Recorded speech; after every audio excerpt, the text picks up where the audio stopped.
বঙ্গোপসাগরে পর পর মিসাইল টেস্ট হচ্ছে, যাতে চমকে যাচ্ছে পাকিস্তান, এদিকে বাংলাদেশ, আর চীন তো বটেই। চায়না কেন ভয় কাঁপছে? চায়না কেন আতঙ্কে আছে? আর চায়না যদি আতঙ্কে থাকে তাহলে বাংলাদেশের অবস্থা কি? এই যে বাংলাদেশ, চায়না যদি আতঙ্কে থাকে তাহলে বাংলাদেশের অবস্থা কি? বঙ্গোপসাগর থেকে বাংলাদেশের দূরত্ব কতই বা। আর যদি বাংলাদেশ চায়না সবাই আতঙ্কে থাকে তাহলে সেবাস্তরিম, আসিম মুনির তাদের অবস্থা কি?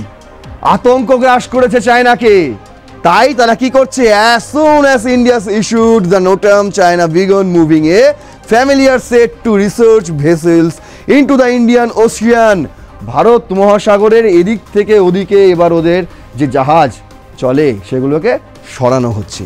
দেখেন, 4 such ships, Lanhai 101, Lanhai 201, Senhai E, How and Senhai 6 are now present in or heading into the region.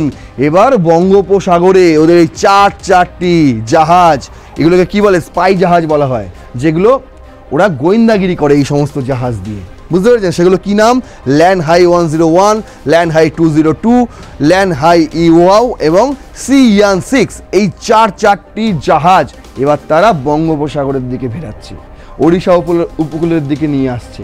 তার কারণ কি? বলছে দেখতে হবে তো ভারত কি করে। চায়না হোক কোনো দেশই আর ভারতের আকাশে প্রবেশ করতে পারবে না যুদ্ধ বিমান নিয়ে।